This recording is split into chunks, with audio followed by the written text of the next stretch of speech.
Welcome to the Pat Mayo Experience, presented by Underdog Fantasy. We're kicking off the year's second major content week with a player-by-player breakdown for the 2024 PGA Championship. Byron Lindeque from Rotoballer.com and co-host of the Fantasy Golf Degenerates is going back and forth with me on each of the players. But first, I want to let you know that I'm giving away a bunch of stuff because it's a major championship. Why wouldn't I give you a bunch of stuff? You can find everything down in the description. The main thing, subscribe to the newsletter because all of the info will be in there as well. The main things that you can do this week in order to get yourself, what do I got here? $500 cash is one of the prizes. Just PayPal right to you.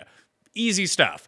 2 Fantasy National annual membership. So even if you're already an existing member, you can get your membership upgraded to free for an entire year. 2 of you will get that. And Tambo was very generous enough to throw in a month of Ship It Nation as well. That will be, I'll do the draw. I'll draw out 4 people. That will be prize number 4. Hell, in the order that it's given, I can give you the option of what you want to do. So we'll be giving away those winners on Wednesday evening, maybe Wednesday morning, depending on if we do a chat show. Or maybe I'll give them away on the Cut Sweat live show, which we are for sure doing this time around. Weather pending, of course, with Jeff and Tim next Friday. Maybe we'll give it away on that show. But the big things that you can do, just hit the description, subscribe to the Mayo Media Network Instagram account, where Byron, you're up there right now, just talking about great betting strategy. A lot of short clips that we're doing. We're really putting an emphasis on the short clips right now. So you're up there talking about how you should actually bet on golf every single week, not how I bet on golf every week. Hey, Pat. Happy Val holidays to you, and let's have an awesome time chatting about some golf. You know your stuff. You sell yourself short every now and then. No, never. People are here to listen to you about Zoysia grass and what is new at Valhalla this time around, because that's really the thing. The biggest difference that I saw between now and what we may have relived through watching 2014, the last time the PGA Championship was at Valhalla. Obviously, Rory won, Phil and Ricky in second place, but they've changed the fairways and the tee boxes to Zoysia from bent grass, and they're saying that where you have to water that less, it's going to be a lot firmer and a lot faster. And I do think the change that we've seen from the PGA of America, not the PGA Tour, by the way. People get this conflated all the time. They're like, I can't believe the PGA would let all these LIV guys in. Well, the PGA Tour did not let all these LIV guys in. The PGA of America let all of the LIV guys in, and whoever else they wanted to invite. These are 2 separate entities. They are not the same, so do not get that confused. But now that it's firm and fast, and they've really, since it's moved to May, it's just been harder. It's been more like a U.S. Open than it was in the past. Yeah, and what I'll be doing going forward is using US Open and PGA Championship strokes gained history kind of to get a feel for this, because I feel like they're essentially the same tournament right now. I've kind of divvied out the yardages on the golf course to kind of figure out, okay, what can we expect if these guys are new, can get 310 off the tee, and it looks like about 60% of shots are be coming from 175 and out. Okay. So typical major stuff. Yeah, just literally if you just take the yardage of the hole minus 310, that's what it gets me. So maybe there'll be some holes with some elevation and things like that, but it's a general understanding of what's going on, and we're going to expect some long irons this week for sure. And that's really no different than what we've seen some of the past few weeks. The Masters is that way. Quail Hollow is that way. Hell, the CJ Cup at Byron Nelson was also that way, weirdly enough, in terms of yardages. Yeah, that's the weird part. When you have a birdie fest with guys making like 5 irons on every second shot, it does not make sense, but hey, that's why they PGA Tour pros and not you and I speaking about it. Maybe we'll get to see this as it goes out. I would expect the rough to be longer this time around than it was in 2014, but because of the grass change, one of the things that I was reading about was greenside with a lot of these runoff areas. The ball was sticking up on a lot of them in the bent grass before. With the Zoysia grass, where it's going to be firmer and faster, you're going to get a lot more rollout from around the green. So maybe some that stuck towards the back or held up on a ridge are just going to be gone. In my mind, I feel like the short game is going to be very reminiscent to what we saw at Southern Hills. Yes, it's almost like, I feel like it's going to be linksy in a way for some weird reason, but not. But I feel you. Southern Hills, kind of crispy, tight lies. Let's see what the guys can get up to. Once again, to get in those giveaways, it's over, I think it's around, like $1,300 worth of giveaways right now. And there could be more added to that because there could be underdog credits coming people's way as well. So that is the big way to get into the draw if you want to do anything. If you've already done it, you're already in the draw. So thank you very much. Use code MAYO at Underdog Fantasy right now and get a deposit bonus of up to $250. Plus, if you are a new customer, this time around, you get a free square for the Pick'em game at the PGA Championship as well. So go do that right now. You do that, you get the maximum amount of ballots into the draw. You can always add on, but that one is worth 25 ballots into the draw where everything else is worth 5. So you rate and review and subscribe to the Pat Mayo Experience audio podcast. Share it around to really help us out. I'll have a tweet that comes out as well that if you share it around, you get 5 ballots into the draw as well. So you'll see that pinned as of Sunday at the PME on X. Instagram account, TikTok account, newsletter, all worth 5 ballots apiece. You max them out, you have the best chance possible to get your hands on one of the giveaways. But we are here to talk about each of the players and break down what their chances are going to be. And we will go in order of the shortest odds to the longest odds. Obviously, we're not going to get to all 156 players in the field. One reminder, too, about the PGA Championship, and I think people forget this every single year, it's the only tournament that's still top 70 in ties for the cut line. Ooh, I do like that. That's what the Michael Blocks of the world love that, right? We've got to get those PGA professionals through the cut line so we can have some blocky mania. Well, you hit on it. The guy with the shortest odds in this field, Michael Block, even money to win the PGA Championship this time around. He's in because he finished top 15 a year ago. Do you think, Jeff posited this question to me earlier on in the week, do you think that they give him a good group, like with real players, not creative players? Oh, 1000%. He is like more polarizing than Rory himself. You know, I think he's going to be the blockbuster guy on the broadcast. So he'll be playing with some fun names. I will not be surprised. Okay, in all actuality, Scottie Scheffler is the favorite at Valhalla if he plays. Obviously, he's not playing in the Wells Fargo Championship, but that doesn't really mean anything right now. Do you have a sense of if the baby doesn't come this weekend? Because this was always a high alert for the Masters. Scottie's going to leave. That was never on the table because that was never happening unless there was just an out-of-this-world emergency going on with his wife. But it feels like she's actually scheduled to have the baby sometime soon. I don't think that even if the baby comes on a Friday, he would leave. He's on a heater right now, Pat. It's hard to not kind of let your name not rest in the history books of what he's up to. He's got the Grand Slam on the cards, obviously after finishing the win at Augusta. I think he's a family man, though. You know, there's a chance. There's a less than zero chance. I think he leaves. But every day we get closer, the worse it is. Well, best number on the market right now is plus 410, so 4-1 essentially. That's at FanDuel. Everywhere else either has them at 4-1 or 3.5-1. Hell, even Caesars has them at 3-1 to win the PGA Championship. It is set up to be a course where Scottie is going to dominate. These are the types of courses that he does dominate, where the winning score is not going to be 27 under par. If you get to minus 11, minus 12, you're probably going to win, which is sort of this Scheffler zone where except for the Houston Open, apparently, where he can't win at minus 12. He finishes at minus 11 and loses to Steven Jaeger. I don't really know what you could say to counter him. I guess the question would become, would you bet him? Because, I mean, I don't bet guys at 4-1 to win golf tournaments. No, Pat, because if you lose, then you've lost a lot of money. You know, that's the thing. You got to invest so much to have a fun time betting Scottie to win it outright. Maybe if you just want to almost treat it as a placement for a fun bet, just put a little bit down. But, you know, it is a major. I do tend to be a bit more reckless with my bets and have a bit more fun, be a bit more of a degen. So maybe we can figure something out. Always keep an eye out for some live numbers with Scottie if you're in the mood for that stuff. I don't necessarily know if they'll let the numbers drift as far as they should, but I don't know, man. I think this week, maybe with all the baby and stuff going on, there's a bit of chance that his mental capacity is not quite where it is, which is still scary at 80%, but it's not Scottie at 99, 100.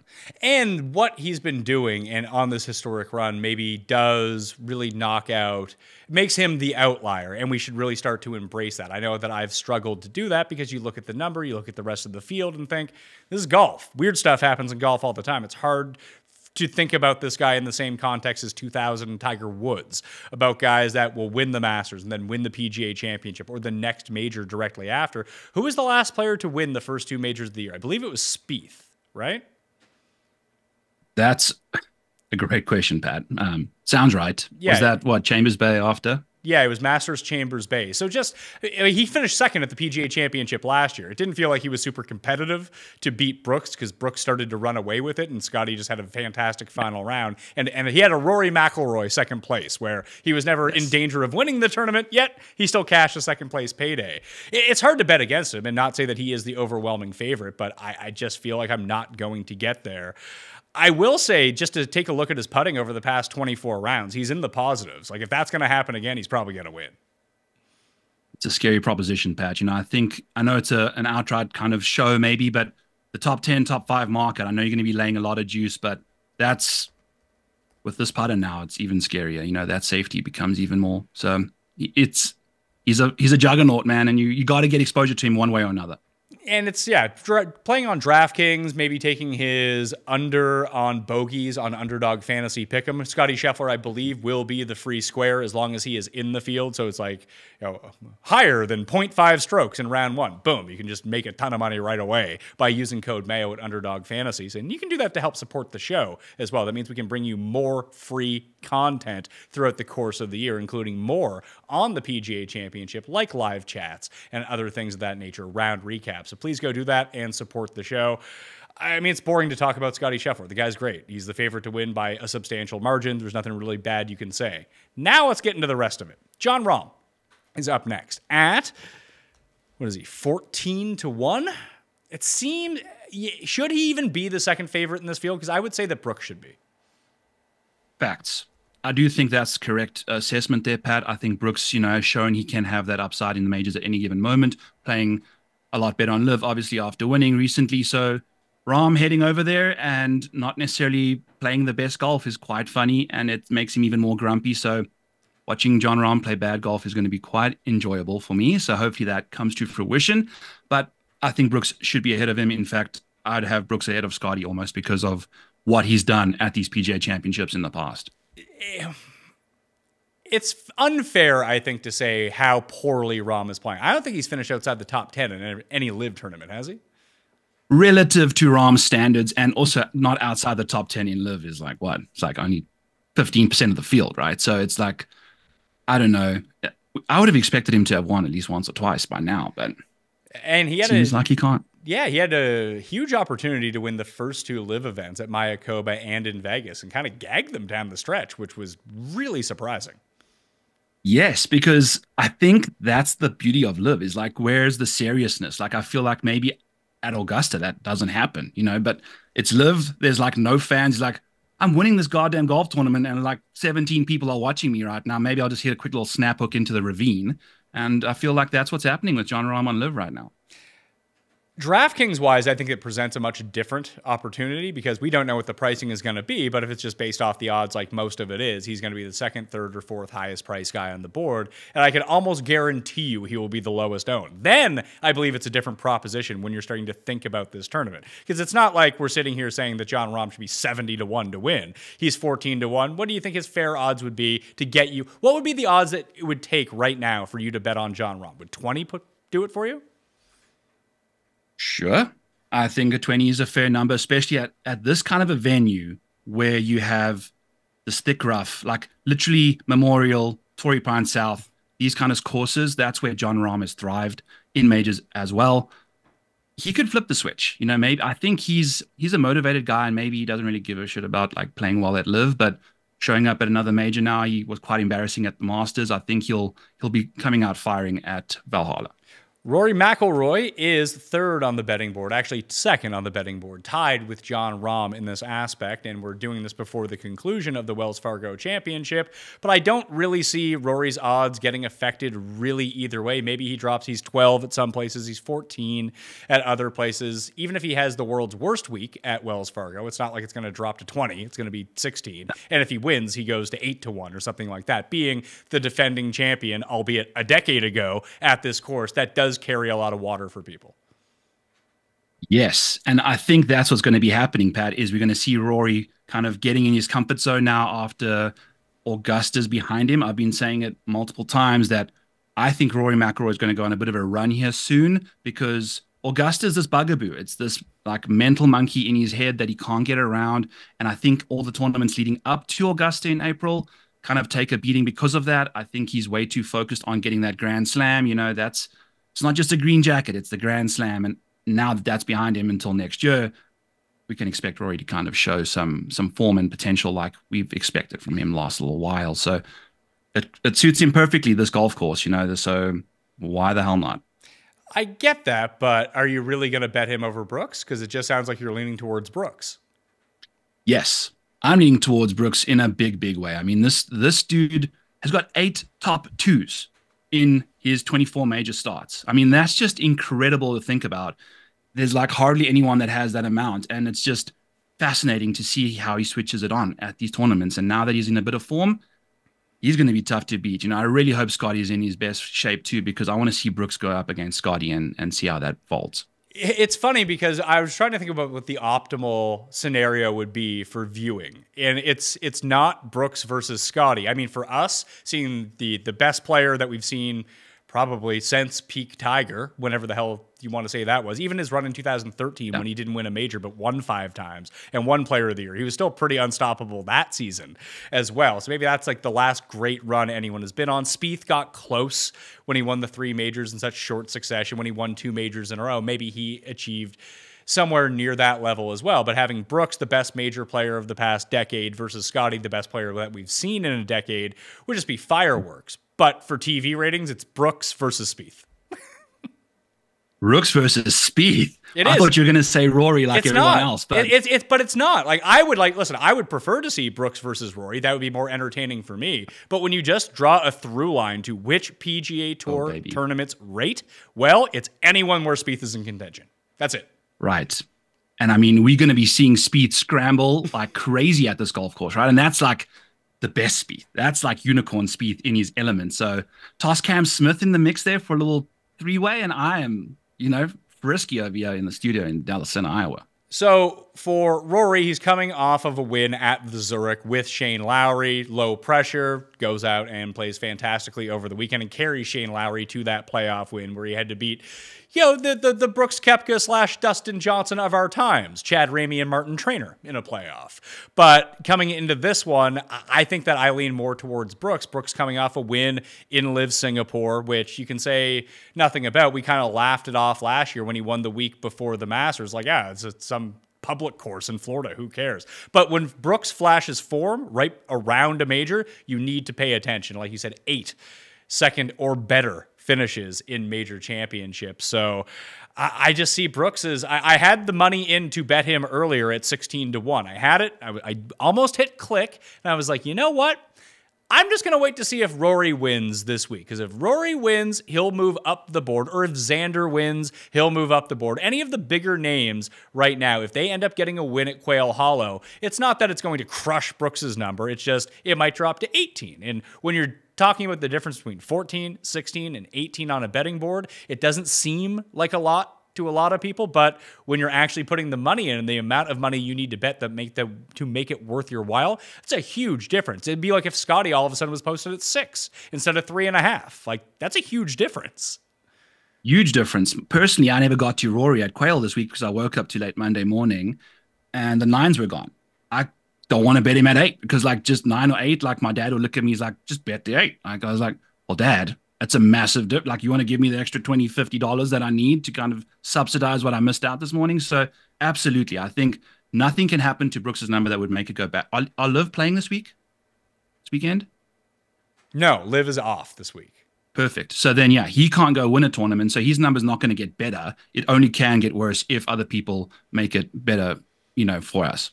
All right, so Brooks, like it sounds like we're both in on Brooks. So those are the big ones on the betting board. Next on the betting board, and I think Jeff has him at 100-1 to win this tournament, is Ludvig Aberg, who withdrew from the Wells Fargo Championship with a knee injury. He is currently 16-1, and that's actually the best on market. You can get that at Bet365 and DraftKings right now if you want to.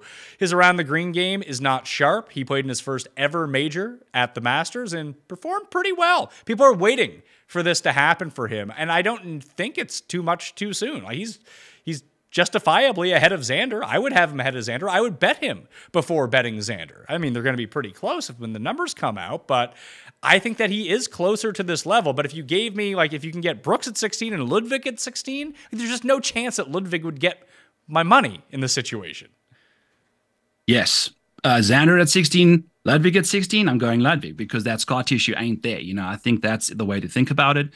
And I just love how he shows up to Augusta, which is a very course history dependent venue, in his first major and has the best putting performance of his career at Augusta to finish second. So I don't know, like, that was a massive outlier. If that putter doesn't heat up, we're not speaking about how amazing he is. He's still amazing, but not like, wow, second at Augusta in your debut. So we'll see. It's a bit of volatility going on. And like you mentioned, that around the green game at a venue like this is going to be important, and it could be his bugaboo. So we'll see what happens when he gets in his second major now. Yeah, he's been okay around the greens. I don't want to talk about him like he's Viktor Hovland right now, but we know that he's going to gain off the tee in his, 25 career PGA Tour starts at this point. I think he's lost off the tee 4 times. And one of them was a 0.1 of a stroke that he lost. And when you take a look at his around the green, he's usually break even, but he does have a propensity to lose it a little bit. And the putter's been cold for him. It was hot at Augusta, hotter than anyone at Augusta National. But at the Heritage, Valero, and the Players Championship, tournaments where he came 10th, 14th, and 8th, dumped a bunch of strokes on the green where the ball striking was still pretty immaculate. So if he was able to flip the putter a little bit to what we saw earlier in the season, he's running away with some of these events at that point. He really is, Pat. And I think the funny thing about your tee to green mentions there, I think most of those courses are these kind of shorter positional tracks, which I think he's very, very good at. I think he's still good on these long courses, but there's definitely an avenue you can make an argument for, saying that he prefers these shorter venues like Harbor Towns and things like that, because his accuracy off the tee just is so sublime. I know this thick rough kind of changes things up too, because you got to be in the fairway, but he just seems to play really well at these short courses. We'll see what he can get up to this long one. I don't know, man. I think he's still like a nervy golfer, but the short game, the putting, he's got so many ways to get himself out of trouble right now, and it's unbelievable. So, yeah. I don't think I can get there with an outright on him at 16-1. It just feels like it should be 25. Yeah, the hype with him is too much. And I do want to just bring this up real quick, because I pulled up winners of every major for the last 25 years. That's 100 winners. And in order to win at Augusta, prior winners of a major leading up to their win at Augusta is 50%. The PGA Championship is 56%. So like repeat winners happen more often than not at the PGA Championship. I think that's got a lot to do with Brooks. But you have to have high-end finishes in majors in order to win major championships. And Ludvig having that second place is just so much confidence that not a lot of rookies have, because they don't have those top-end finishes. I mean, look how long it's taken Max, we'll get to him, to get into, contention at a major, because they're just a different breed. What do you think that we can take away from the last time that we did see this course in 2014? As I mentioned, it was Rory, then Phil, and then after that it was Stenson and Fowler. And when you take a look at how everything got divvied up, Rory, I think, was number 1 in driving distance that week. Let's see. Bubba Watson was number 1. He came 64th. He's not in the field this time around. Rory was second. Brooks was third, who came 15th. JB Holmes, Jason Day, Adam Scott, Day and Scott both came T15. Then Fowler and Ryan Palmer and Graham Dillette were next to round out the top 10. They came 3rd, 5th, and 15th. Are we, like you said, you've started to mix in the U.S. Open stats with the PGA Championship stats. Is that what we should just be doing here, is just taking bombers? Because you do see other guys who did populate the top, like Stenson, obviously not a long player. Jim Furyk, obviously not a long player. Let's see, Stricker, not a long player. Snedeker. Those are the only 4 inside the top 15 in 2014 who finished below the average in driving distance for the week. Yeah, that sounds to me like a Cam Smith kind of a guy. It sounds like a Tommy Fleetwood kind of a guy. Someone that can get hot with the short game, that typically is very good at that. That's their elite trait. That's how they get out of jail. That's how they get to the top of the leaderboards. The Sneds, the Strickers, the Furyks, those guys know how to get around a golf course. But the easiest way to win a golf tournament is to just nuke it off the tee. And if you just put a bunch of those guys, the likelihood that one of them gets to the end, who's got those other elite traits of long irons and the rest of the gang there, That's what you're kind of looking for. And I think, like we're going to potentially see at Quail this weekend, these kind of venues separate the boys from the girls and the boys from the men and the boys from whatever else you want to separate them from. The majors are where the men shine, and that's what we're looking for here. The best do the best at these venues. The other notable thing from losing, and I'm using Fantasy National for this, fantasynational.com/Mayo if you want to get 20% off and get all your research in for the PGA Championship. I'll have my research show dropping on the weekend where I do the walkthrough of what I'm looking at, but you can do that too on your own time, build your own model, use the simulations, and get the best leaderboard app in the game. Everyone finished basically positive across all metrics, be it off the tee, approach, short game, and putting. The only guys, weirdly enough, who didn't do that ended up being massive outliers in other things. Like Stricker came in 7th. Talked about he didn't hit a ton of... Stricker, even at the time, he'd be even less now, but even 10 years ago, he was still one of the shorter players on tour, but he gained almost 8 strokes on approach. He lost 2 strokes around the green, but gained 9 on the green. So he was just the weird outlier for the entire week. But Rory, Phil, Stenson, Ricky, Ryan Palmer, Jim Furyk, and Ernie Els, the top 7 on the leaderboard, all finished positive across. Would that be sort of a dismissing factor for you? Now, putting obviously is not as sticky as some of these other things. Around the green would probably be after that, where you chip in once and that can really skew your numbers. Yeah. You make a 50-foot putt, all of a sudden your putting looks a whole lot better it does for the week. Strokes gained is not the end-all be-all and the most telling thing. It doesn't even necessarily tell you the entire story about what happened. But if someone was just unusually bad at one thing, like for example, Viktor Hovland, who we can talk about right now, he is chipping so poorly. Does that just disqualify him from getting your money? The thing about Viktor that's very peculiar, Pat, is these majors, these guys can find baselines. Like they can just find it. And Viktor has been incredible in majors the last little while. So he's scary. And I don't necessarily know what is his current odds right now for Viktor. Viktor is coming in at, I believe, 30-1. Viktor, yeah. Literally a year ago, he sculled one into the lip of a bunker on the 16th hole and couldn't win the PGA Championship. That's where we were literally a year ago. So that could happen at any given moment. He's been working at his game. He's hardly played any professional golf this year. It scares me, especially at that number, right? Because the reason these guys drift is because something random's happening. You show up to a major, you fixed your stuff all of a sudden, and ta-da, this golf course, the rest of it suits Viktor Hovland incredibly well. I would tend to agree, but I think you can say that about almost any course. And even when you look at the comps of where Viktor has played well versus some of the courses that we laid out for Valhalla, they're kind of Viktor courses. You mentioned Memorial. Well, he won there last year. He has played very well at Riviera over the years. He's played well at Torrey Pines. Like all the courses that matter, Augusta National, they all pop up. But when even Bay Hill, I think that one's a little bit different because there's so much water around, but the really thick rough, the wind that can play, the reliance of just not being able to hit every green in regulation. But every time that we've seen it, you pointed it out, on 16 last year at the PGA Championship, it happened. It also happened at Bay Hill like 2 years ago when he should have been winning this tournament. He allowed Scheffler to win because he couldn't get out of a bunker. Yeah. And then guess what? He goes on a run to just end all tour championship hopes of anybody else. And we think he's going to enter the year just becoming one of the greatest golfers ever. And then he leaves his coach. And then all of a sudden we're back to old Viktor. So the cycle is rapid with him. We don't know what we're going to get. A 30 is enticing, knowing that if he does show up playing like we've expected from him in the past, would you be surprised if he's at the top? No, but would you also be surprised if he chips himself out of the tournament on Thursday morning? Yes. That's definitely a possibility too. I guess the way that I would do it would not necessarily be looking at the average. I think looking at the average of a baseline of what a player's stats are is helpful, but then actually to go into investigate of why that is. So I would take someone like Theegala, for example, who I've bet on to win the PGA Championship at 66-1. I like Theegala. I think that he has the right kind of game.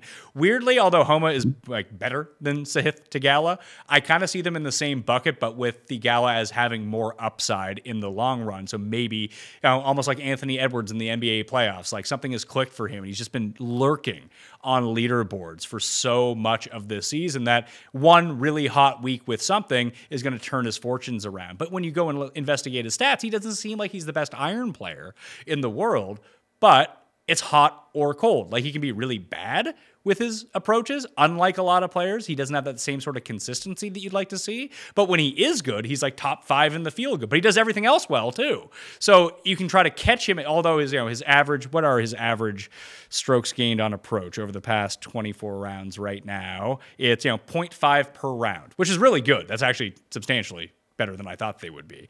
Yeah. But earlier on in the year, it was like 0.1, or he was like in the negative because he had one really bad week. But when you go and look at the positive spike weeks that you can find, Theegala is one that jumps off the page to me, whereas Viktor just consistently loses around the green. It's every week. Yes, that's fair, Pat. I think you're correct in that assessment. And I think what you can also kind of glom onto potentially, though, is that we've seen Viktor Hovland actually gain strokes around the green in majors. Or particularly the US Open and PGA Championships. He's gaining like a third of a stroke in his 31 rounds of golf that he's played since 2017. So that's kind of why I'm like, okay, we suck when we're playing normal PGA Tour events, but in these majors, Viktor's been a bad chipper pretty much his entire career. So this number is not going to be, it speaks to me. Why do you think that is? Do you think it's a small sample? Is it because, especially at the US Open and PGA Championships, generally speaking, you're dealing with much longer rough and it's just harder to chip, even for the good players, so it evens everyone out? Yeah, there's a multitude of things. It's the rough, kind of the thick, thatchy rough that you kind of hack out. Viktor's typically much better out of that than like a thin lie. Collin Morikawa, also same situation. He's chipping and putting in majors is just incredible. And I think it's a mindset thing. These guys, no one's going to, you can rack up hundreds of wins on the PGA Tour. It's cool. But like major championships, these are what these guys are hunting down. And I think it's just literally a mental thing. I'm going to be at my absolute sharpest in the majors. I'm going to chip and putt like a deep, I don't know what the deal is. It's just mental. It's tough to explain. Xander Schauffele is next up on our list. And I am interested to see what he finishes up as at the, where he's the second favorite going into Wells Fargo. We'll see where he ends up finishing on the leaderboard. But in terms of strokes gained tee to green, he's averaging almost a stroke and a half per round, and he's putting really well. Weirdly, though, the Heritage didn't perform all that well. It was bad tee to green. Lost strokes tee to green for the first time since Pebble Beach, which was a 3-round tournament where only 2 rounds of stats were actually counted towards that. So we could throw that one out. It's just very few and far between where he actually does lose strokes tee to green. And it happened for a period last year at Bay Hill and the Players, back-to-back weeks. Drop strokes, and then he got everything back together. And then it happened again from the Travelers, basically through the first round of the FedEx Cup playoffs, which also included the Open Championship and the Scottish Open in there, and the results didn't really come along. So he dropped strokes in all 3 major categories at the Heritage, and we don't have all the data from the Zurich, but I would say that he and Cantlay not doing super well in that tournament isn't great news for where the state of his game is. Maybe that flips back this week and we feel comfortable with a Xander top 10, which is like the bet of every single major, but I'm a little bit worried about him. You shouldn't be, Pat. I think he'll be okay.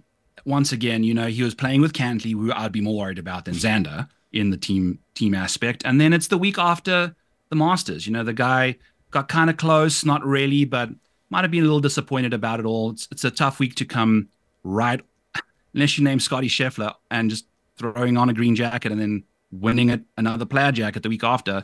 Xander might have had a bit of a bad week. I know Max had a bad week. It's tricky to figure out what happens at that golf course after the Masters. So I'm not too concerned. I think with these long irons at this venue, man, Xander is like right on par with Scottie Scheffler when it comes to these long irons. Maybe even better if you want to really look at it, because he's so good from that long iron proximity. He's picked up tons of distance. Like, the guy's game is built to win these kind of events. I don't think his brain is, though. That's the problem. So of all the guys that we've talked about so far, I mean, these are the guys at the top of the betting board. It's mainly only good things that you can say about them. But when it comes to actual betting, it does seem like the only player that we've circled so far that we do like as an outright bet is Brooks. It is. Maybe we can find some value then in the 30s and things, because I didn't expect to get to the situation and just gloss over all these guys, but there's warts on all of them, Pat. There's warts on all of them. Yeah, and you really have to figure out how you want to structure your betting card for the week. Obviously, in daily fantasy, it's going to be a little bit different because you're probably going to end up inevitably with 2 of these guys on your roster. And then you really got to go all in. I do think that Xander, we talked about a top 10 bet. It's a great bet. Probably as a DraftKings play, probably a great play. As an outright bet at 16-1, not going to get my money. Nope. Got 2 second places and 2/3 in majors since 2017, but that win column is empty, baby, and so is the PGA Tour win column. So top 10s or bust. You mentioned that the PGA Championship has repeat winners more often than... Is it any other major that we've seen the PGA Championship have double and triple ups? Yeah, it's a pretty close call, but for the most part, 56% of winners. The US Open, only 32% of prior, or people that have won a major, not just a PGA. It's just a major winner will win a PGA 56% of the time, a US Open only 32% of the time, dating back to 1999. So it's quite interesting. Augusta, 50. But the 20th or better percentage, so like if you finish 20th or better in a major prior to winning, 80% of people have done that for PGA championships. 100% of them have done it at Augusta. So the stickiness for high-end finishes is there, but once it gets floating outside of that top 10, top 20, it's a little bit of a lottery. So yeah, make of that what you want. Well, a guy that checks both of those things that we just talked about and comes in with good form, despite not doing the one thing that he's supposed to do well, is former champion and bronze medalist at Augusta National, Collin Morikawa, who is 30-1 on the betting board, as low as 25, as high as 30 at the moment. The putting has actually turned itself around a little bit at Augusta and Heritage, gained almost 3.5 strokes at Heritage, gained across all strokes gained categories at the Masters. The off the tee, it's back. I don't know how it got back all of a sudden, but it's back, baby. The chipping has been amazing somehow. And you do see somewhat of a correlation between poor approach play and higher around the green play, because when his approach play was the best in the world, his around the green game was not that sharp. But now all of a sudden, he's been objectively bad with his irons for the better course of 3 months. Particularly from 200 and out. Surprise, surprise, we're going to have at least 1 out of every 3 shots come from that number. I'm very scared for Collin. He has gone back to his original coach who he ditched before the 2023 Ryder Cup, I believe. And that's kind of right along when we've seen this decline in his long iron play.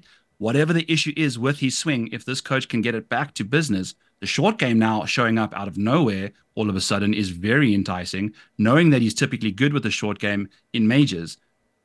The biggest issue, though, is he's been very bad, with those long irons. So we'll have to see, because I'm not bullish on him at all, because you have to hit your irons well. I don't think you can rely on Collin Morikawa winning a major because of his short game. Well, it has to be with ball striking and short game. I would tend to agree, although we've seen him putt really well in major championships, which is always surprising as someone who bets him at other tournaments and he loses 10 strokes on the green somehow, that the number becomes enticing enough with him where he's just not a part of this like Xander tier or Ludvig tier. He's double the number of these guys, that the bet for him is that he does everything the same except he remembers how to hit his irons. And he doesn't even have to hit them as well as he used to if the rest of his game comes along with it. Right. And if this new coach gives him just a touch of confidence in his swing, we're in trouble, but and what is his number? 30, you said? 30. 38? Yeah, there's a 30 out there. FanDuel has a 30. Yeah. I mean, when Collin's got into contention, though, Pat, it's been shaky. He's been flirting around the top of the leaderboard lately, but man, like we've seen him at the Century. I'd never even watched him win the Zozo because it's all the way in Japan against nobodies, but we haven't seen him like really put the dagger in the coffin there when he's been in contention. So 30 is appealing, though. That's a nice number. And another, he's won 2 majors. The dude's only like 25 years old. So, this happened to Brooks for like a 5-year period as well. Like between last year and the last time he had won the US Open or PGA Championship, whenever it was, that he was in contention at the Masters and the one that Morikawa won at Harding Park. Brooks was like laughing off the entire leaderboard and just absolutely gagged on Sunday.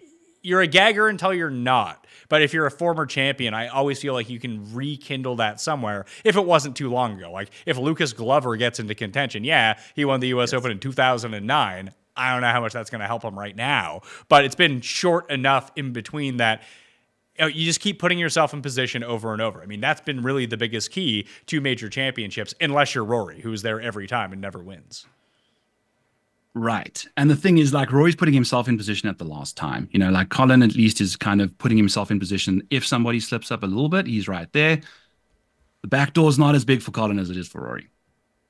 No. I like it. I like Collin. I'm kind of liking Collin, Pat. You're getting me on board a little bit. Yeah, what we need to see is a good performance from him. Maybe a week where he loses like 8 strokes putting, and all of a sudden at Quail Hollow, but he gains like 5 strokes on approach. You're like, good enough for me, I'm in.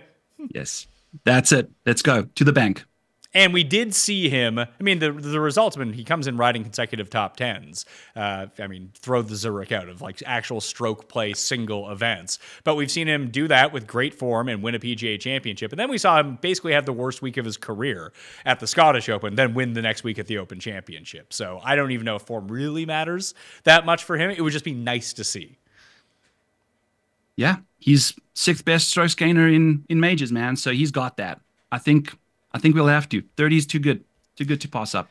Patrick Cantlay is next. On the betting board, Patrick Cantlay's best number is somehow 28-1. What world are we living in where this guy who's been terrible all year round, it's out of the 2 tournaments where he historically plays really well, yet people seem to think that he should be one of the favorites in this tournament?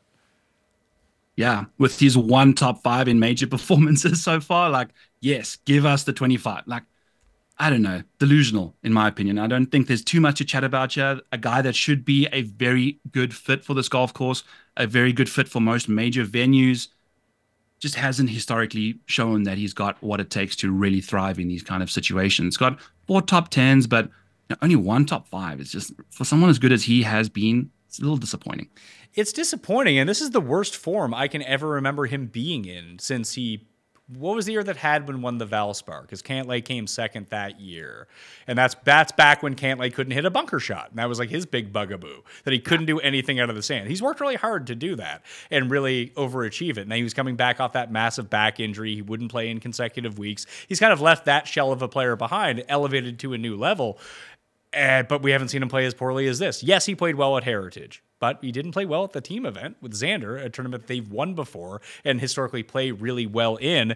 I mean, he had a chance to run away at Riv and actually gagged it away and finished in 4th somehow. He should have won that tournament by 7 strokes and didn't. He's lost strokes tee to green in 4 of his past 6 starts on tour. Most years, he doesn't lose more than 4 times tee to green in total, and he's already done that in his past 6 starts. Like, this isn't the same guy right now. It's not. I think I had an outright on him at the FedEx St. Jude when his second missed fairway of the day was that snap hook into the water in the playoff. And I think since that moment, he just hasn't been the same. His round 4 scoring average is abysmal. And I've always said, what happened in Harbour Town stays in Harbour Town for Patrick Cantlay. It's like basically Vegas for him. The game stays there. Like, his game does not come along with him. I bet him at Wells Fargo after a good week at Harbour Town, and it just does not show up. So I'm out on him entirely. But one thing that is interesting, Pat, to mention is like expectations. When you're playing well entering a major, the expectations are higher, right? Because you're playing well, you should play well at a major. Now he's playing like shit. Like, does that potentially allow him to play freely and with less pressure? And maybe we see a good performance from him at a golf course that he's a really good driver of the golf ball when he is driving it well. So I think he's a good DraftKings play. I think no one will want to play him. And I think he's got that potential, maybe with some expectations off, to kind of show up. Yeah, just even to take a look at his strokes gained at U.S. Opens and PGA Championships over the course of the past 24 rounds. So basically the past 4 or 5 years or so. He is good, but he's in the range of Cam Smith and DJ and Seamus Power and Austin Eckroat. He's not on that level with Rory and Scottie and Rahm and Xander and Brooks and those type of players, and Morikawa, who is in that tier with them. He is on the level below, yet he is priced like he should be in that one higher. Yeah. I did a little weird thing with rankings I take, like, if you've won one, I'm going to take that win and times it by 10, getting down to 20th, and then times it by 1.5 kind of thing, to see how important each thing goes. And as it goes down, you take like less of a weighting. And I've ranked Cantlay off of that 32nd. He's 17th in major strokes gained, and he's really, really like 15th in PGAs and US Open. So nothing remotely close to being elite or optimistic going into a major. So the only thing there is that he's not playing well. That could be a good thing. I don't know. Yeah, maybe he's just trying to change it up, play like crap going into majors, and maybe he could actually win one. That would be a strategy that I would not employ, but maybe that. I do think it kind of coincides with him being on the PGA Tour Council. Like, he's played like crap since he joined that. Yeah. And didn't Rory also go through a spell where, like, being on that board, unless you're Webb Simpson or Peter Malnati, is not necessarily the greatest thing for your game. Yeah, it seems to be if you're a mediocre player, it's really good for your career because even Chuck Hoffman popped up back out of nowhere. James Hahn, Yeah, so you see Rory, you see Cantlay. I think Spieth and Tiger are on it right now. Like, it's not like Spieth's been good. Let's talk about Jordan Spieth. Guy's been trash, like actively bad. Pat, if you just take a look at what, like, when you see that meme with the calculations and the person just like thinking off in the distance, you just see all this stuff going on. That's what Jordan Spieth was like without a kid. Now he's got 2 kids. That's just exponentialized his chaosness in his brain. Like, he thrives in chaos, but right now the world is overly chaotic for him. And he can't seem to string together 2 good rounds together, never mind 4. He's missing cuts left, right, and center. He's 40-1 to win a PGA championship. Whew, I don't know. Like, he could always magic bean his way to victory somehow, but when he's been in contention, it's been brutal to watch. It's not been good for a while. So, yeah. What's your take on Spieth, though? You got to pass. Like, just to see the other names that he's currently around that you could have his. Listen, I don't think I'm going to bet Tommy Fleetwood, but Tommy Lad's in much better form than Jordan Spieth is at the moment. Lowry's in better form. Theegala's in better form. Finau's in better form. I mean, DJ's not. Cameron Young's in better form. At least Homa just came top 5 at a major. Zalatoris, I mean, he is like Mr. Major at this point. That Spieth just doesn't feel like he's in. It's almost like Cantlay, where they're being priced on their name alone, not what they've achieved at all. Like, the only good tournament that Spieth has had in the past 3 months has been Valero against a field where Bhatia walked away and got to 22 under par. And the only thing that Spieth is really remembered for after coming in T10 is playing it off the roof of the clubhouse. Yeah, opting to literally hit it into the clubhouse. That was bizarre. That's the thing. That sums up his game right now. And to look at it, I mean, the metrics will point it out. He's actually driving the ball much better than you'd expect, especially for Jordan Spieth. The iron play has been abysmal. And somehow, and this can always flip on a dime, we've seen this before, his chipping has been horrible. Horrible. He's immensely talented, but at the same time, he's like messing up badly. He's overcoming it with a few good miracle shots, but boy, he's hitting some bad ones too. He needs to quit drinking before the round, I think. Or maybe start drinking, just like or Keith Mitchell did that time and came out and was great. Yeah, you just got to time it right. So, I don't know, some Kentucky bourbon for Spieth at the turn might just solve all his problems. Up next is a guy that I'm really flirting with betting this week. It's Bryson. Bryson's major performances have just been good. And I was shocked he played so well at Augusta National. I thought that, and the course did eventually get into everything that I thought was going to happen to Bryson happened Saturday afternoon to Bryson when he just made the stupidest decision on 15. And you just expect that from Bryson at Augusta, where that stuff can really get you. At PGA Championships and US Opens, you're not really ever encountering that type of decision where you have to make this it's always a take your medicine course, and he understands that. Bryson's somehow tried to play a Spieth shot at Augusta, and that's just not his game, and it cost him the entire tournament. Yeah, and Augusta was super soft on Thursday. That's when he did the majority of his scoring. But I think at a cabbage patch like this, where you're going to be hacking it out the rough, that totally suits his game much better than Augusta. And I think is Valhalla like a flattish kind of a golf course? What's the typical I should know this kind of stuff better, but I'd imagine there's less elevation at Valhalla than there is, just kind of watching the YouTube vids. But it's tough to see. But either way, we've seen Bryson thrive in these kind of environments. This is what he does. His US Opens, his PGA Championships, his cabbage patch, hack it out the rough, hit it a million miles down the fairway, off we go. I mean, he's been incredible in that department all his life since he's got jacked. So he's less jacked. I like him. He's less jacked now than and listen, I mean, the guy's almost breaking 50 on Instagram every second week. So I mean, you just put him out at a tournament, you can shoot 65, he'll be good to go. But to look back since 2021, PGA Championships and US Opens only, I continue to be stunned. I mean, it's only one tournament. I think it's one PGA Championship that Austin Eckroat is just like at the top of this list, which is just very funny. But he's number 9 in terms of strokes gained per round overall. And we know that he did. I mean, he had one decent Open championship. That was at St. Andrews. I would throw that out because I feel like it has zero correlation to any of the other Open championships, and definitely not a PGA or a US Open. And I just don't include the Masters because you see a lot of the similar type names pop up there. If these are the two tournaments in particular that we think are set up the same way, that possess the same skill set, then I think Bryson needs to be super live. And when you take a look at his numbers, 30 is the best number in the market right now. It's probably going to be 25, 28, but almost like we said about Brooks, that LIV isn't playing this week. The number's not going to get worse. If anything, it's probably going to be 30, 35 by the time Monday comes around. Yeah. We glossed over those guys in the teens, and we're starting to hit some names here, Pat, that are at some nice value with the same amount of upside and the same amount of major history as these other dudes in the teens. So loving where we're going with this. A little bit of a Collin, a Bryson after Brooksy. I don't know exactly where that puts us. I'll put the math in there shortly, but it looks like a nice card. You know, that's a solid card. That's some serious major winning capital there. That's 5 or so in the last little while. So lots to like about those 3 guys we've mentioned so far. Cam Smith is up next. Cam Smith's best number on the market right now is 30-1, generally 25 at most places, but 30 is the highest you're going to find. That's at DraftKings Sportsbook. I don't know. It's funny that he won at St. Andrews. And I do feel like he has another major in him. But I mean, this is a guy that I bet all the time, and he comes second place on the LIV Tour every single week. But I don't love this course for him. Of course, he can always just make every putt and get scorching hot with the short game and the irons. I just feel like at US Opens and PGA Championships that he could have that token T6 finish. But I feel like his driving just hampers him so much at courses like this.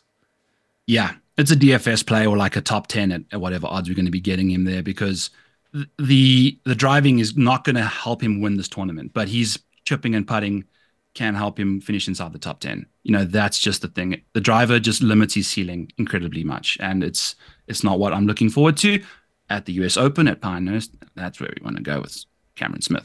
Yeah, I mean, is he accurate enough to do it, though? Because you do want to keep, at Pinehurst, you do want to keep yourself out of the sand that's everywhere, even though he's a great sand player. I mean, Aussie guy, sandbelt stuff, you know, I think we saw that at St. Andrews, a kind of crispy, similar situation. He can do it. We've seen him win tournaments where he lost 5 strokes off the tee. It doesn't matter. You know, he'll gain 10 putting. That's what Cam Smith does. Wyndham Clark is up next. He who has won the U.S. Open a year ago, 3 wins in the past calendar year for Wyndham Clark. He actually has the perfect style of game to win a PGA championship. I put in a future bet on Wyndham Clark, who you can get at 28-1 right now. And he gains across all strokes gained categories. He is sort of the prototype player along with Brooks and Bryson, an old school DJ that you would want to take at PGA championships and US Opens when you have long, firm, fast type courses that rely on making 8-foot putts for par a lot of the time. Like, he's the guy right now coming from the back end of the field. I have him at 66-1 to win this tournament, or 50-1. One of the two. I bet him US Open and PGA championship back in February. And obviously he's not there right now, but I don't think that these odds are ridiculous. If anything, he should probably be where Xander and Ludvig are, if you just base it off reality of what players have accomplished. And it's not like he wasn't second at Bay Hill as well. Yeah, he had a terrible Masters in his first go. It happens to guys. If you remove Scottie Scheffler from this planet, Wyndham Clark's won 5 times in the last year, like including the US Open. He's 30-1 to win another US Open. That's literally the perfect venue for him. So what are we doing with this number? What the disrespect just continues. I don't understand how it's happened. It happened at Quail this week. It was double the odds of Xander and Rory, basically. He's been playing better than both of them. He's won 3 times more than both of them this year. Like, it's wild. So I think from what we've discerned so far with some of these players, we're going to start rapid firing through like play or fade, bet or pass to try to get to some more of these names. But Bryson, Wyndham, Morikawa, and Brooks are probably the short list players of the players that we've talked about so far. Yes. There'll be some, it's looking like I'm going to have some combination of those 3, starting with Brooks. I'll figure out exactly who the other 2 or 3 might be. Love that call. Do you think it's going to be Joaquin Niemann, who... The bloom is off the rose a little bit for him, it feels like. Although this is a much better situation for him than Augusta National. Yes, it is, but his T16 at Augusta National being his best finish in a major is just not adequate enough for any sort of thing. I'm out until further notice. Hey, listen, you can spin that positively. He's coming off the best major performance of his career. Not even. The T16 was the year before. Like, he finished 22nd. That's right. Like, as a top 5 golfer in the world in his interviews, like, where's this at, bro? Like, where's the T20? You got freaking, like, Jose Maria Olazabal, like, on your ass. Like, what are we doing? The number's too short. 33 to 1's the best you're going to find, and that's like off-brand at sportsbooks. It's usually like 28 to 30. That probably gets up to 40 by the time it comes around, but I would just want more. For all the talk that he's a top 10 player in the world, maybe he is. When I did my rankings, he wasn't. I think I had him at number 10. But even after what we've seen a little bit, I think there are just players who are better than him down this list. Yes, in majors. Maybe if we're playing like a random, like at the Genesis particularly or something like that, maybe we go there. But at a major, you got a T16 as your best thing, but like that's not good enough. That's really not going to help you get across the line. I bet on Hideki at the Masters. That obviously did not go well. However, he did make the cut and cash my to make the cut parlay. That's really, it's the last time that we saw him before Quail Hollow, so we'll see how he does with a month off. But besides Scheffler and Clark, he was the best player on tour this year.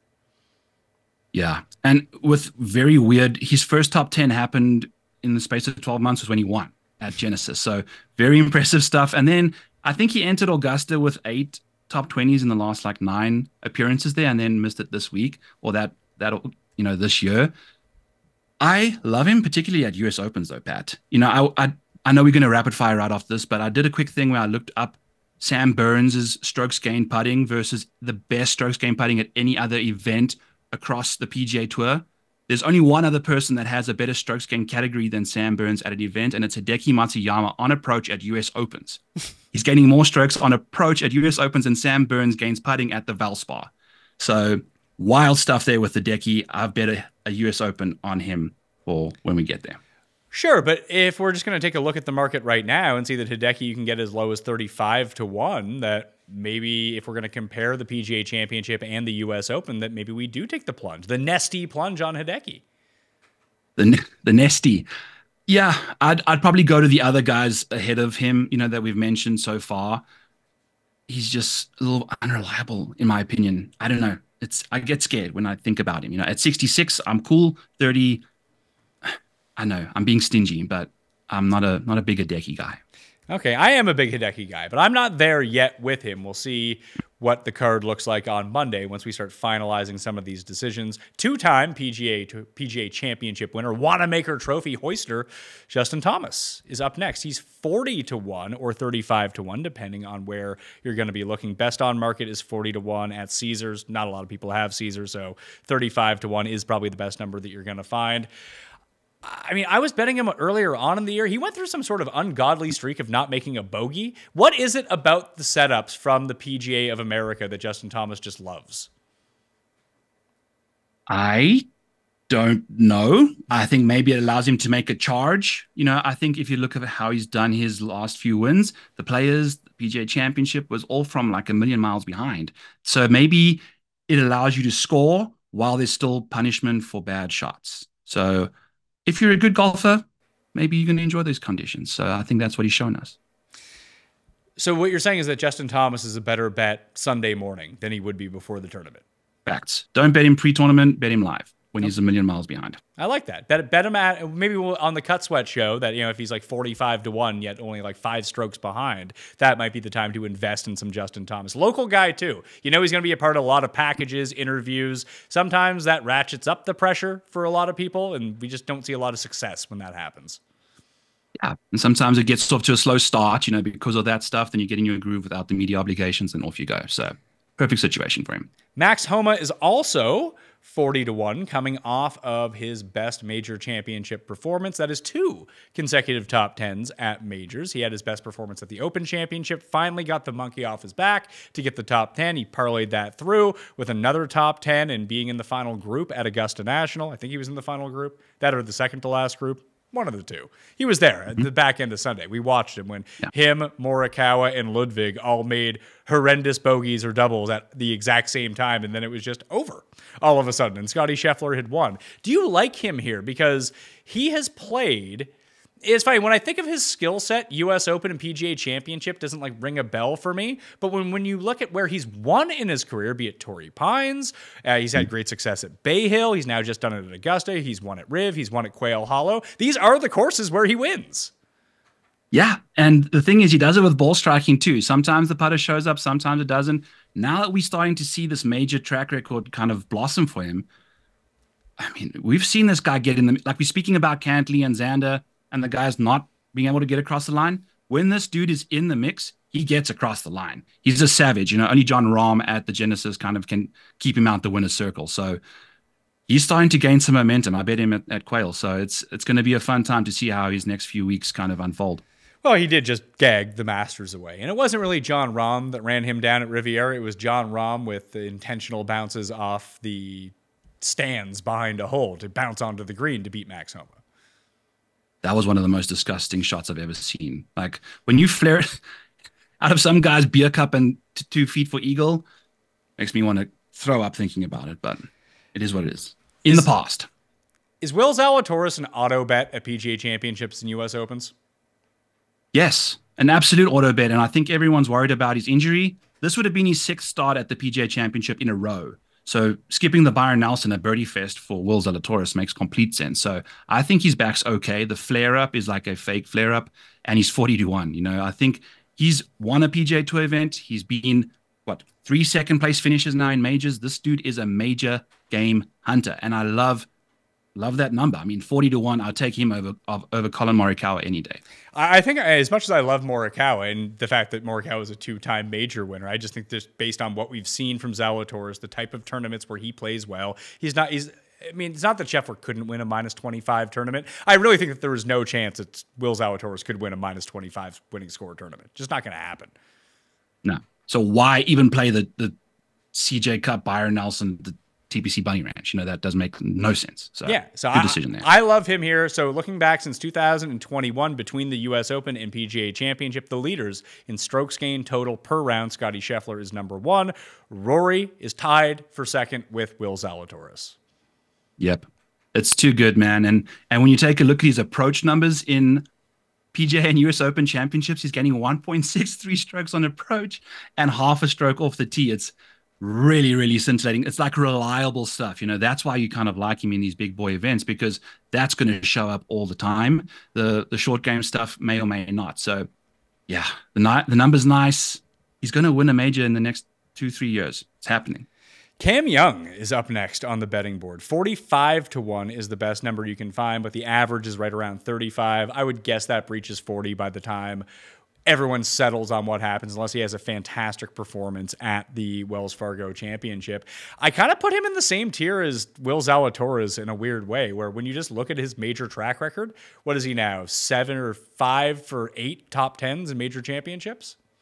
Yes, 5 top 10s and a second and another top 5, 2 top 5s. Like he's going to win his first tournament in a major. It's going to be like, that's how he gets across the line. I don't think it's going to be the Valspar. It's going to be the US Open or the Open, or this week. I don't know, but I'm not going to bet him. I'm going to wait for him to do it. But I mean, when he gets into these big boy tournaments as well, like we're starting to get into the thick of these guys that really shine. I mean, he's 2nd or 3rd off the tee in these big boy tournaments. Like that's just an auto starting on first, second base situation there. So if he can keep the rest of his game firing, we're looking good.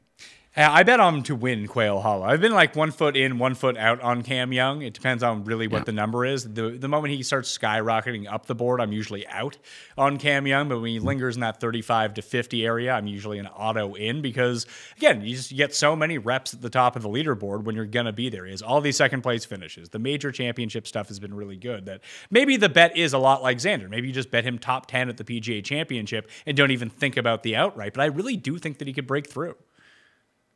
Yeah, I mean, he's shown that he's got close so many times, and he just needs to get a bit of luck. Maybe he gets like 2 or 3, tee times ahead of the winners, the leaders, going into Sunday, and kind of post a number and and gets lucky. I think at a tough venue like this, guys can stumble down the stretch. A U.S. Open champion, Matt Fitzpatrick, is 45-1, playing better golf since the tour went to Florida. He's been a lot better than he was during the West Coast swing, but it hasn't been great at the same time either. He has the skills to do it. This we know. We've seen it, but it will be a pass for me on Matt Fitzpatrick. Yes. For me too, you don't know what you're going to be getting. And the safety, you got to bet on a guy that's going to be in contention, and he's just not consistent enough right now. Dustin is 45-1, as high as 50-1. I think you're going to see him fall even farther than that down the board. Like, he won in Vegas in the second LIV tournament of the season. That's really all he's done all year. That's not great. Yeah. So pass. Easy situation. Just look. Historical major track record, good. Recent track record majors, not so good. Fleetwood is the next name on the board. 50-1 is the best number that you're going to find on him at the moment. I mean, is there ever a point to bet, Tommy, to win a tournament? Sunday morning when he goes and shoots the third 63 of PGA Championship or US Open history and finish second again when it doesn't, had no chance to win. This is, that cheesy smile is just hilarious. That's how I finished second again. I'm so sorry, but here we are with Tommy Fleetwood. So he's a Xander situation, top 10. He's been top 10ing like crazy, but just cannot get across the board there. Cannot get into the winner's circle. And it's weird because his approach game this year is kind of actually what I talked about with Theegala, where when you see his approach numbers on the screen, they're in the negatives. But he gained a bunch at the Masters, which doesn't get included because of official shot link data. But he gained a bunch at Valero, almost 5 strokes on approach. Then he loses over 5 at Heritage. He loses 8 at Bay Hill, but then gains at Riv. He's just all over the map. But the driving in the around the green has been solid.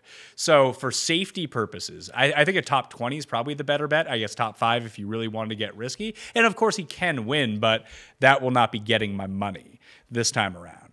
Tyrrell Hatton has started to show some life. He showed some life at the Masters. He's been showing some life on LIV recently. How do you feel about his game with the way that these courses set up?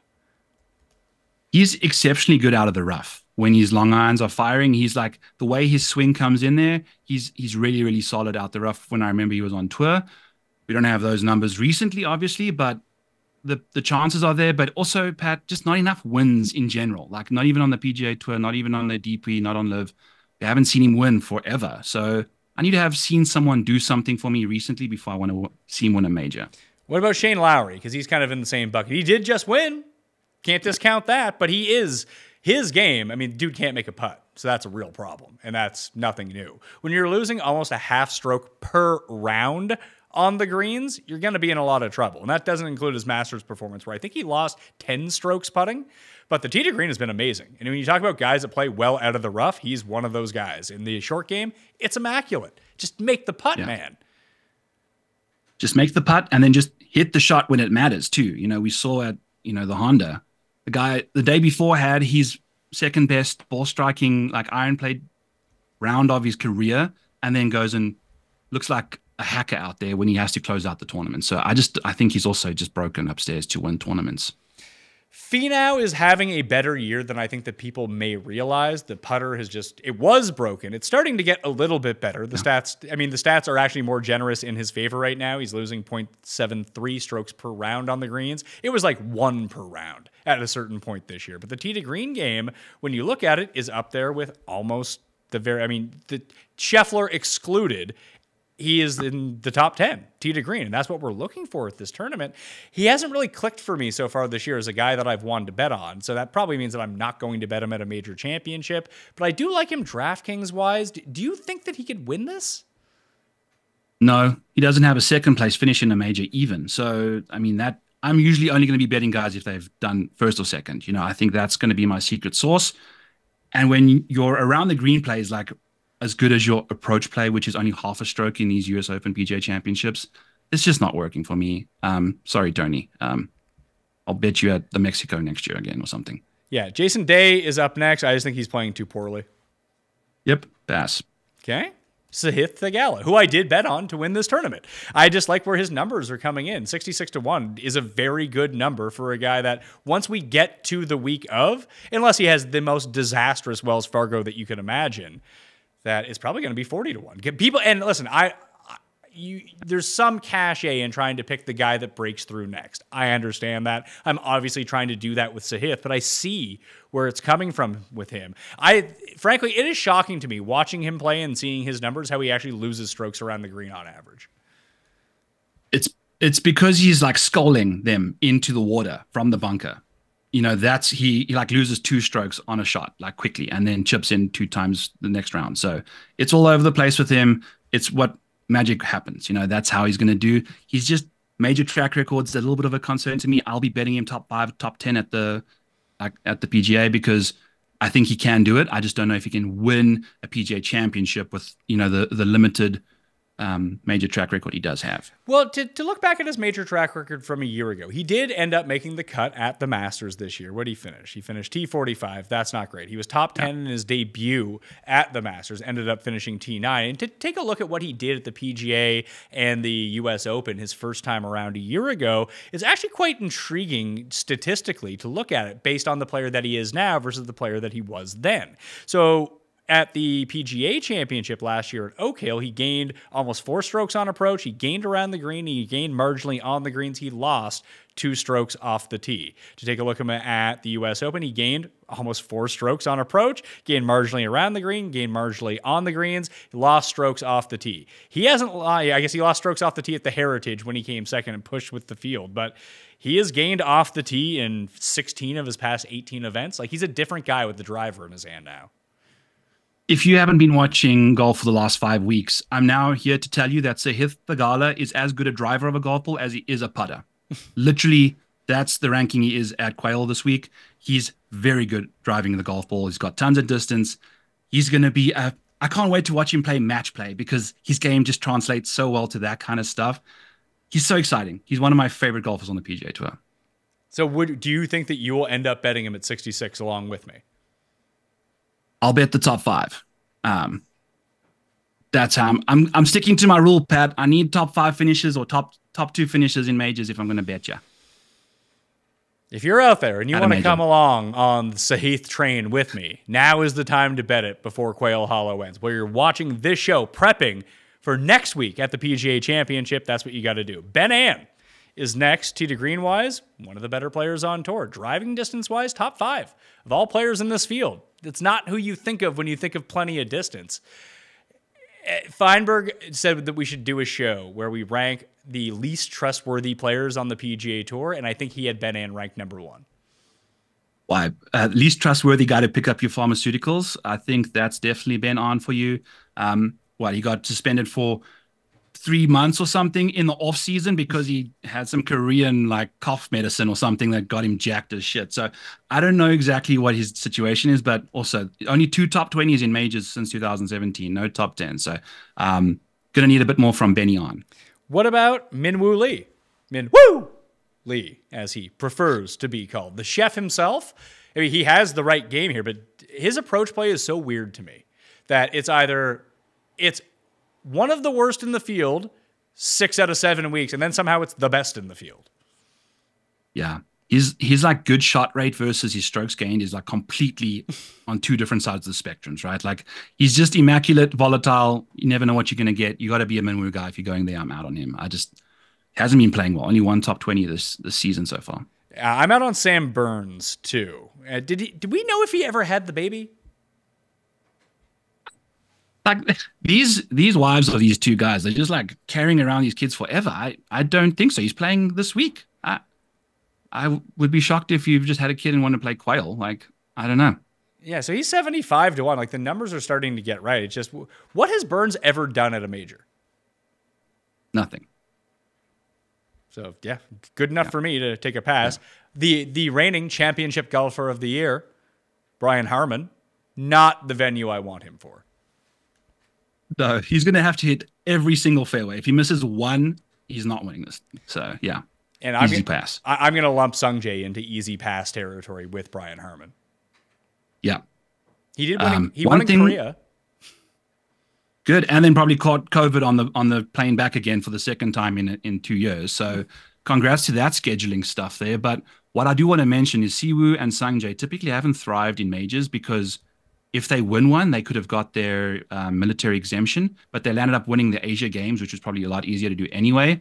So now those guys are going to be playing without the restrictions of having to go shoot other people with bullets. So, I think it might be easier to succeed at a major championship without that stress. So we'll see what these guys can get up to, but Sungjae hasn't been playing well in general, but just want to mention those about Siwoo and Sungjae.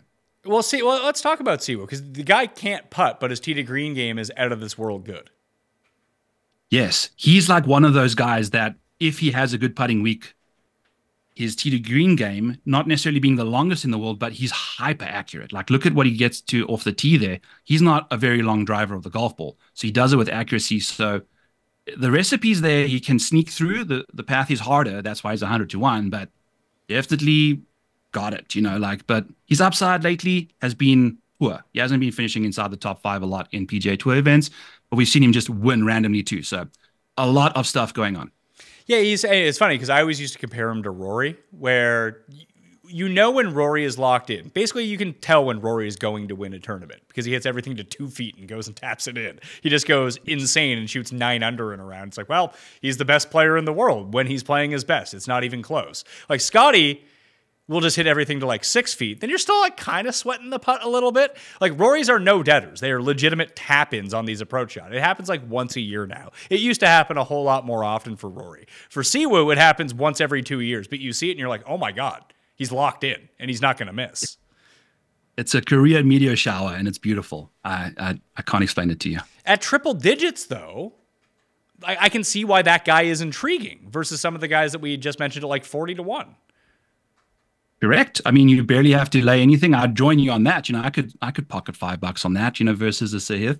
But I guess Sahith at 66, I'd probably go to that over the Siwoo 100, if I'm being honest. Yeah, I would too, and I've already done that. That's why. I mean, it doesn't mean you can't play them both. Siwoo's best finish at a PGA Championship is T13. His best finish at a U.S. Open, also T13. Does he have a top 10 in a major? Siwoo in majors. I'm scrolling. He's all the way down. Yeah, I don't see. Yeah, it's not good. Top 20s, no top 10s since 2017. Yeah, he has 25 starts. He has a top 15 in every major, but he has no top 10s. Yeah. So yeah, probably that's the thing. That's what you get from him. Just bet him top 20, top 30 at the PGA. I mean, I don't bet Adam Scott in a real week, so there's no way I'm betting on a PGA Championship. Yeah. He's not winning on PGA Tour ever again, I don't think. He might win the Open Championship this year to avenge his loss in 2013. And beats Phil Mickelson again with the only, yeah, I don't know. Tom Kim? Yes. Tom Kim, yes or no? Yes. Okay. Interesting. Tell me why. Majors.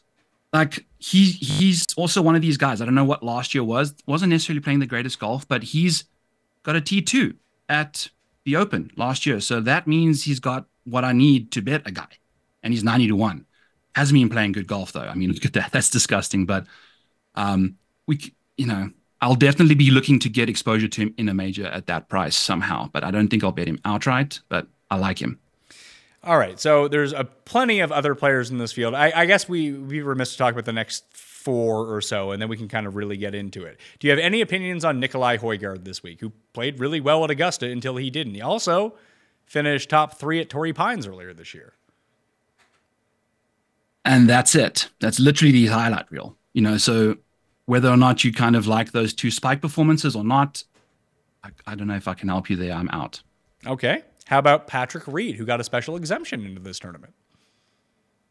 It's not the Masters. I'm out. Keegan Bradley, who has done nothing since the Sony Open. Yeah, out. Okay. Corey Connors.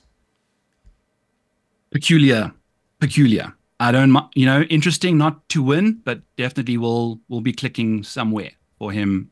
DFS lineups, top 40s or something. That just feels like his destiny, isn't it? Just like great DFS play. Yeah. Like his dad will be like, I'm so proud of you, Corey. Good job.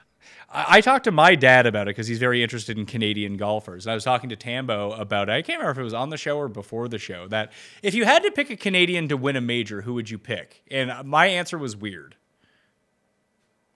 I think Weird or Weir? It's not Weir. I mean, he did win a major, but that was over 20 years ago now. Connors is the answer. Because if he just somehow, like when he wins Valero, when he wins it by a ton, it's like, oh my God, he actually made putts this week? This is amazing. But weirdly, I think the answer is Mac Hughes. Close. I would say Nick Taylor would be my guy, but I would probably put Mackenzie Hughes ahead of Corey, though, even. It just, to win a major, and like when you're such a lesser talent than the very top end guys, you need to have some sort of weird outlier for you to do it. And with Mac Hughes, he kind of has the Spieth way of winning, where once they start rolling in from 60 feet, they all kind of start rolling in from 60 feet. This is a Nicklaus-designed course, too. A place where he's had a ton of success at Nicklaus courses in the past. And he does well in his tough, chippy spots, you know. He's great at scrambling. He'll chip in for eagles anyway. And we've seen him, he has a top 10 at the Open Championship, the year that Morikawa won. I believe he finished top 10 at Torrey Pines as well, or at least he was in the final group going into the second to last day. He has ball stuck in the tree. Yeah, you know, tough scenes for him, but I like him a lot in these scrappy situations, Pat. All right, so that's not bad. How about Bhatia? I mean, he's playing so well, but I mean, what he's nothing in majors, you know, obviously not because he has done nothing. He's had opportunities to do so. So just because of that, I'm out for the win. Top 20, definitely on the cards. Like you said, like he's been top 20 or bust pretty much all the way through the season. So top 20 bet there is an absolute yes. He won the junior championship at Valhalla, by the way, I think like 4 years ago. Yeah. Looked as skinny as he is now. Hasn't grown an ounce. He was somehow skinnier in that clip that I watched when he was chipping in. I don't know how that's possible, but he was. I'll wear my glasses the next time I take a peek at Twitter. But yeah. I could be talked into Bhatia because the next guys on the list are like Jaeger, Gooch, Fowler, Answer, and that's probably the cutoff of where we need to talk about with these guys. Because I think all those guys are people that you would have considered at some point. They're all going to be in the triple digits in terms of betting. On DraftKings, they're all going to be $72, $71, $100, and they're popular in their own rights for different reasons. I really think this is Gooch's last stand, that they gave him this exemption to shut him the hell up. Like, you miss the cut again, pal, you're done. Yeah, he's walking the plank at Valhalla. That's essentially what's happening. Do you like any of those guys, though? Because I know you liked Fowler at Wells Fargo. Do you like him again at a place where he came third the last time they played it? See, this is the thing. Is Ricky starting to find some bit of form, but I just don't think he'll ever win a major. Like what he did at the US Open last year was disgusting. Like show an ounce of life, Ricky. But, you know, top 20s, I think we can start getting back into that situation. A lot of these guys down here, Pat, I'm not going to be betting too many long shots at a major. You know, just the world we're living in right now. I think the spots that are going to be winning are shorter than like 40, roughly. We need to talk about Tiger and Phil. Both are in the field. Do you think any of them make the cut here? They both made the cut at the Masters. My Phil Mickelson to make the cut at all four majors is live, baby. So I'm hopeful. He's a wily old fox. You know, like barring whatever he's done recently, ethically, morally, whatever, like the guy can ball when he's playing good golf. And major championships is when he's, you know, brainstem lights the hell up. So yeah, I need 3 more made cuts from Phil.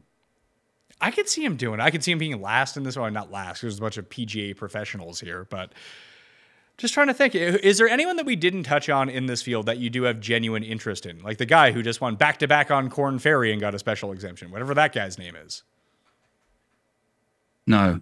I need pedigree from you. I need absolute pedigree. Maybe like a Justin Rose is someone that could, like from a DFS perspective, just absolutely show up out of nowhere, like a bit of a Harris English situation. I think these are all like high volatility guys that you can roster, but I wouldn't necessarily bet to win.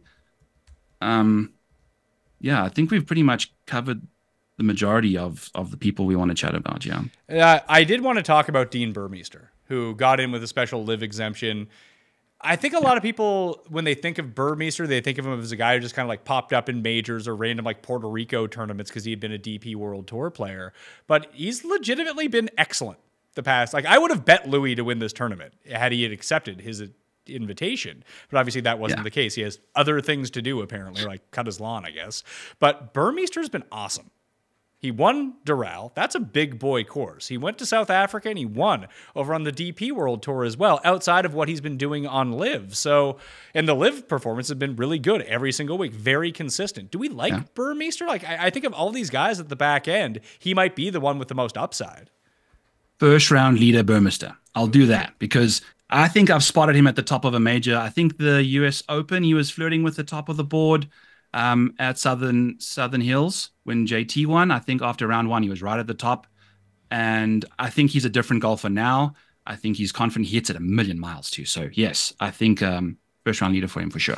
Not a lot of major experience. He did make the cut last year, T54 at the PGA Championship, was T11 at the Open in 2022, missed the cut at the 2022 PGA Championship. Miscut, 59th, 40th at the Open. So, mixed, I wouldn't even say mixed results, bad results overall, but better over the last little bit for the Burmista lady. And then to take a look, hey, there's his name right there. You see, I sort by Jack Nicklaus designed courses. Dean Burmeister, average round, number 3 in the field, because he played 1 round at the Amex one year and gained 4 strokes on the field. Yeah. I do like the course fit, though. He's good. Got tons of distance. Yeah, Toasty has a ton of distance. Like, if that's just the way that we do it, and if we're thinking about guys at the back end, cheaper plays that you can have on DraftKings for the week, the way that you probably want to do it is go to the bottom and just sort by driving distance. Yes, exactly, because those guys don't have an elite skill that will get them out of the hole that they don't have driving distance in. The guys that do have distance, yes, love that strategy, Pat. So the players that you're looking for, let me click off Jack Nicklaus and just go to, whenever I search driving distance gained on Fantasy National, I like to take a longer sample of like 50 rounds because sometimes you can get to, I mean, it is gained versus the field, but, Scottie might be hitting a 7-iron off the tee at Heritage where other guys are hitting 3-wood just because he can, and that's not really helping us. But once you get it over the longer sample of time, the better off it's going to be. So Bryson's the best. Then you got Rory, Minwoo. I don't know if Goddard got in the field or not. Ben An, Burmeister, Wyndham Clark. So then you got Toasty, Woodland, Pendrith, who just won. No one wanted to use Pendrith at Quail Hollow. No one's going to want to use him next week unless he has a really good week at Quail Hollow. Why not Pendrith? Yep. Why not Pendrith? Translates perfectly. Playing with confidence. It's the second tournament after he's won. But we are like a little bit more as Ryan Fox. Also, tons of distance. I do this. Sneaky. I do this too much, man. He's so bad. He's so bad. He's so bad. But in random situations, like at the Masters, the guy's just like, oh, hi, my name's Ryan Fox. I'd like to put my name into the ring to potentially win a green jacket for the first day and a half. Yeah. Like, I think major championships is not PGA Tour. It's a different situation. Foxy maybe feels like he's back in Aussie. I don't know. Just worth a shot. No one will be on him. All right. That will do it on the Pat Mayo Experience player by player preview. Byron, you will be on with Kenny on Mayo Media Network on the Fantasy Golf Degenerates. I'll give you guys the full list of giveaways. Again, code Mayo at Underdog Fantasy, Instagram account. You can find all of this stuff literally in the description to go do it. But outside of the Fantasy Golf Degenerate show, what do you have going on at Rotoballer this week? Yeah, baby, I've got tons. I'll have my model out there for you, which will have all sorts of fun nuggets, all these top major finishes, all that kind of stuff, win rates, betting odds. I'll have my Back Nine Bets podcast. I'll be doing a deep dive of majority of these guys, the guys we never really got to, kind of just seeing if there's any nuggets out there. So follow me on Back Nine Bets on YouTube, and then at rotoballer.com, you can find all my stuff over there. And then X, I'll be at The Model Maniac. A ton of great content coming from Byron this week. Make sure everyone go follow him over at The Model Maniac on X, parentheses, formerly known as Twitter. Close parentheses. I am at the PME on Twitter and Instagram and everywhere else. Mayo Media Network on Instagram and TikTok. You follow both, you get into the draw. That's easy. The Mayo Media newsletter, which will have a ton of information on, like Byron said, the back end of the field, new stats that come out, course research, all the articles, all the bets, all the underdog plays that you can either tail or fade, do whatever you want with the information. And you get your ballots into the draw to get the Fantasy National, the $500 or whatever it might be. So please help out the show by smashing the like, subbing the channel, sharing everything around, and using code Mayo at Underdog Fantasy. Okay? That was just show 1 of 6 for the year's second major. So stay tuned on Mayo Media Network, and I will see you next time. experience. Experience.